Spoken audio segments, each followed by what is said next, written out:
Welcome back to Miss Miles' virtual writing class.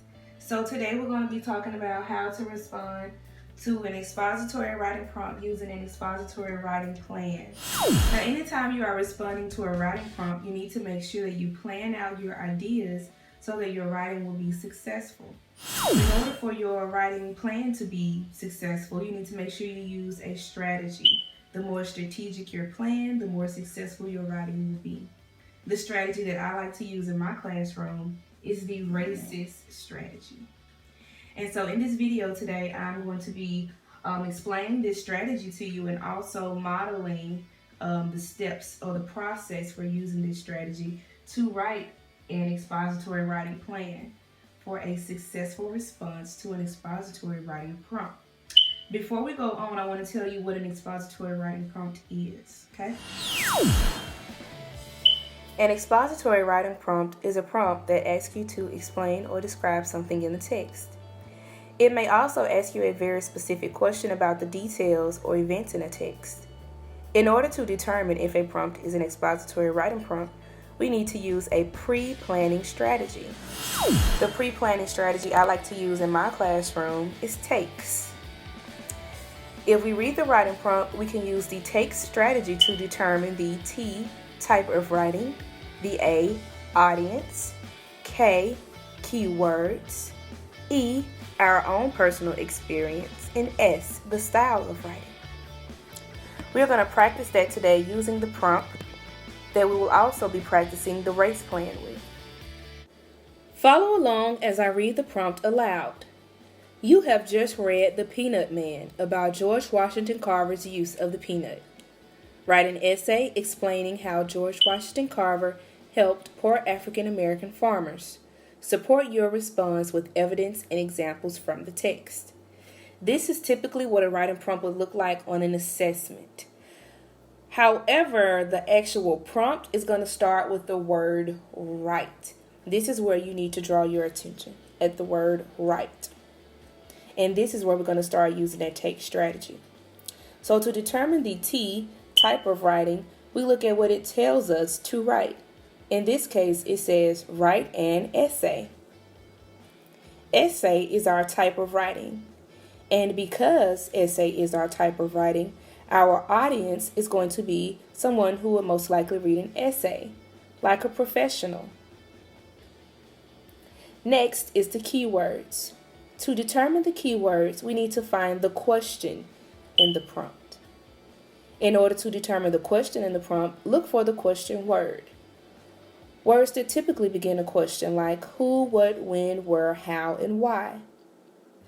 In this case, we have the word how. Follow along as I read the rest of the question. How George Washington Carver helped poor African American farmers. Our keywords are going to begin after that question word.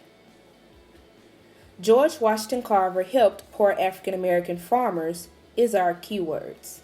Make sure you circle those keywords. It is important to remember those keywords because they help us keep our essay focused. The next step is think about your personal experience. What do you already know about this topic? Well, in this case, I know that George Washington Carver is a man who was a famous African American for his use of peanuts and his very many inventions. This is my personal experience with the topic. This is my prior knowledge. It is what I already know about that topic. Next is the style of writing. I know this is an expository essay because it asks me a question. So I'm going to make sure that I use the strategy for that specific style of writing. Now, let's move on to talking about how to use the racist strategy to respond to this writing prompt. So, after you have read the writing prompt, the next thing you need to do is go ahead and read through the text and see what you can find based on your writing prompt. Go ahead and underline anything that sounds like those keywords or anything that, in our case, sounds like he's helping the poor African American farmers. Any of those details that you see that line up to the prompt, underline it. And I will also be modeling how to do that in just a second. but we're going to walk our way. Well, when we get to the evidence, we'll talk about how to make sure you underline the best possible evidence. So let's start with restating that question, okay? The easiest way to restate the question is to go back to the prompt and look at the question in the prompt. Using those key words, you can pretty much start after that question word, just like you do with the keywords, and copy it as is. That is the easiest way to restate your question. So in our case, we are restating the question. It would say, George Washington Carver helped poor African American farmers.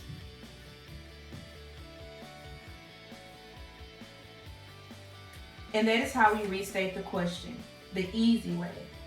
The harder way to restate the question, sure, to get you more points on that writing assessment, would be to change up some of the words that are common used words, like helped and poor.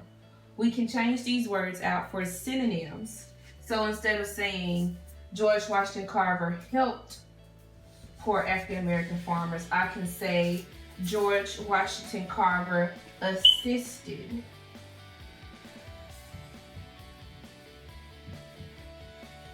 poor African American farmers. I can change out farmers for planters.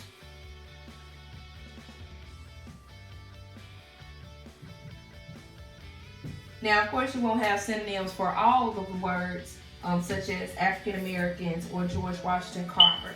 But for as many words as you can get synonyms for, I would suggest you change them, but still make sure you keep the meaning of that keyword statement.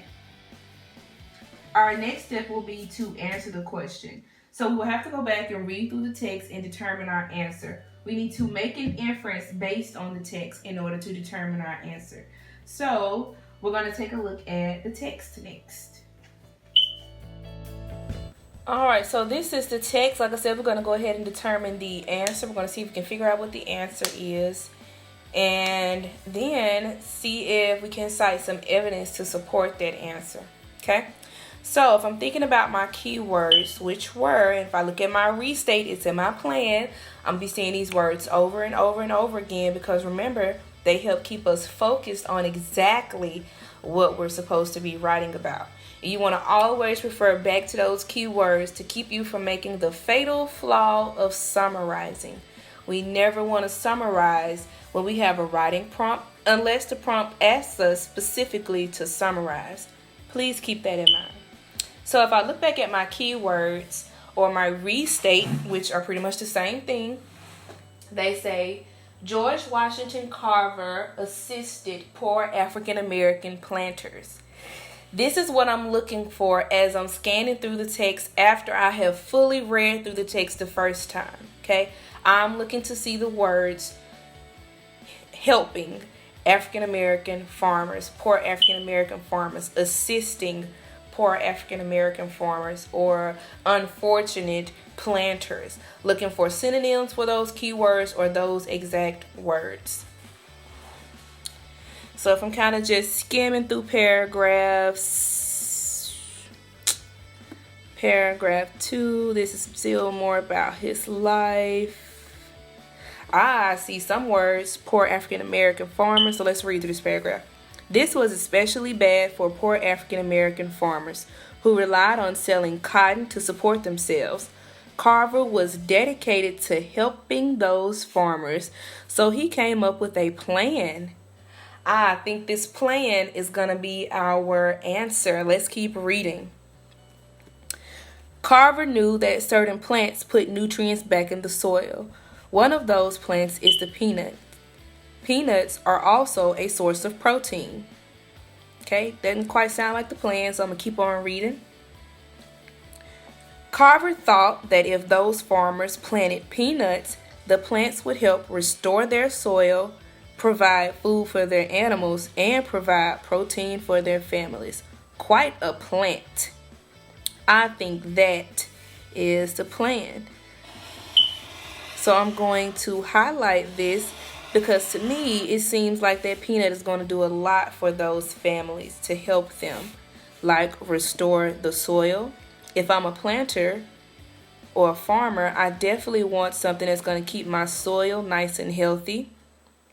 If it's going to give me food for my animals, that's definitely going to be helping me if I'm a poor African American farmer, because I may not have food for my animals.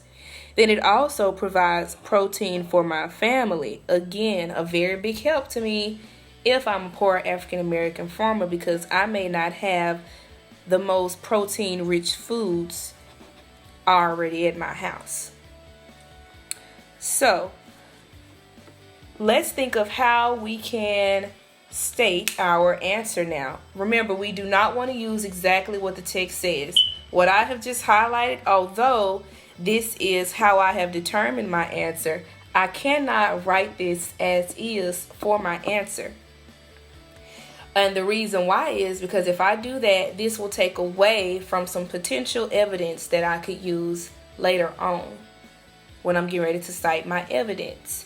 You want to make sure that you use your own thoughts in the answer so that you'll get all of your points for logical reasoning.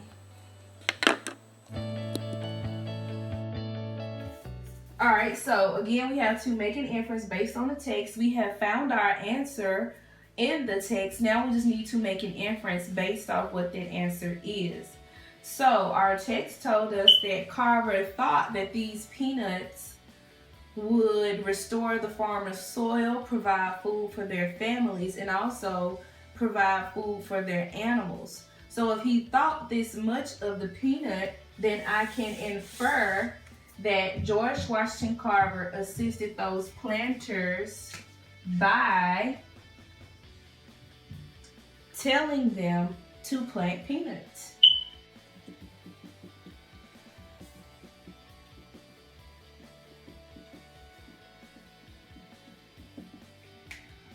Now we're going to go look in the text and see if we can find some more evidence to support that answer.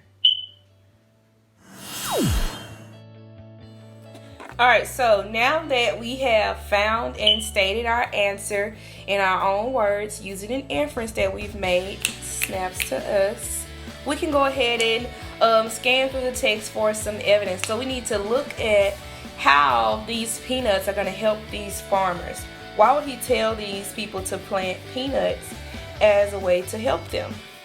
We're going to read through the rest of paragraph 5 and then we're going to move on into paragraph 6.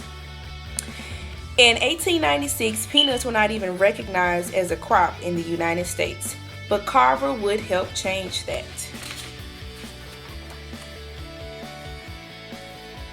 Carver told farmers to rotate their crops, plant cotton one year, then the next year plant peanuts and other soil-restoring plants like peas and sweet potatoes. It worked. The peanuts grew and produced lots of peanuts. The plants added enough nutrients to the soil so cotton grew the next year. Now the farmers had lots of peanuts, too many for their families and animals, and no place to sell extras. Again, Carver had a plan. Do you know what he did? Let's look in paragraph 6. I think I've seen some pretty good evidence in this paragraph to show that these peanuts were helpful. Where it said it worked. The peanuts grew and produced lots of peanuts, and it added enough nutrients to the soil so that cotton grew next year. It was important for those farmers to have cotton grow the next year because that was their main cash crop.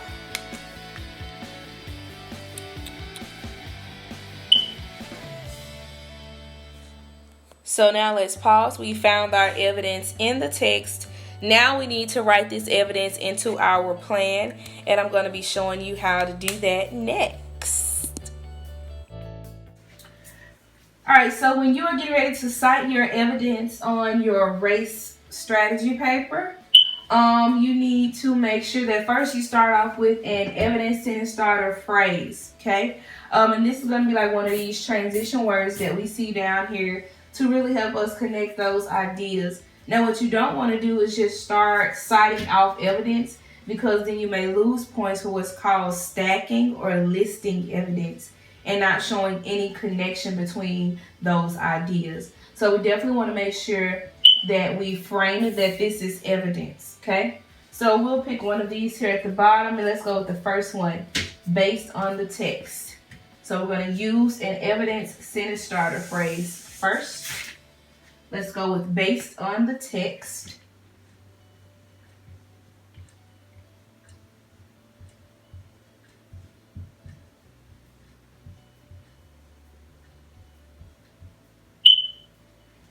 Our next step is to directly quote what the text says, which is basically just copy it. You're going to copy it as is, but you need to make sure you put it in quotation marks. So we're going to put 2 quotation marks directly after the comma, and then we are going to start with a capital word. A capital letter of whatever we're going to be quoting directly from that text. So we chose it worked. The peanut plants grew and produced lots of peanuts. The plants added enough nutrients to the soil so that the cotton grew next year. We do not want to copy all of that. That is too long of a direct quote. If it's longer than, say, 1 sentence, do not directly quote it. Just paraphrase it in your own words, and then you can go back and tell what it means also. But we're going to take that last sentence. The plants added enough nutrients to the soil so that the cotton grew next year. And the reason that we're going to use that sentence is because it tells us exactly, it's very specific on how it helped these farmers. It helped the farmers by giving their soil nutrients. So that is a very specific piece that I want to use. Now remember, when you're doing a direct quote, you need to copy it word for word. Okay, so I'm going to be going back and forth from the paper to the board, making sure that I copy this exactly as it says it in the text. If you don't do that, then it's not going to be considered a direct quote. You will not need those quotation marks. All right, so I'm going to go ahead and start copying that.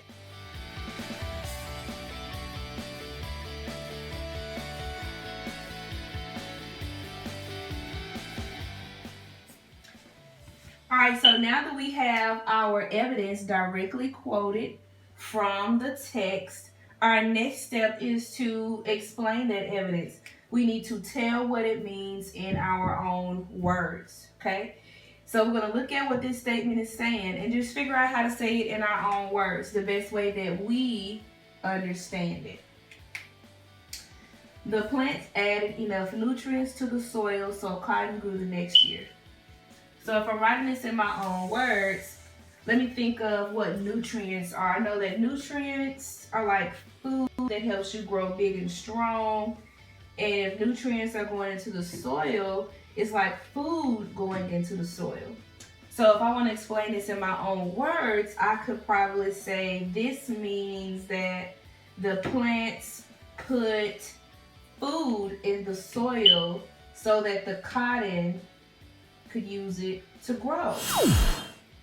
So I'm just going to keep it in the same line, and I want to keep this CES flowing together almost as if it's already in a paragraph, because all of this is going to be in a paragraph together. But if you keep your CES together, it'll kind of guide your thinking around your next piece of evidence that you have to have, because you need to do this process at least 3 times to have a sufficient amount of evidence to get more than 2 points for your development of ideas and your organization.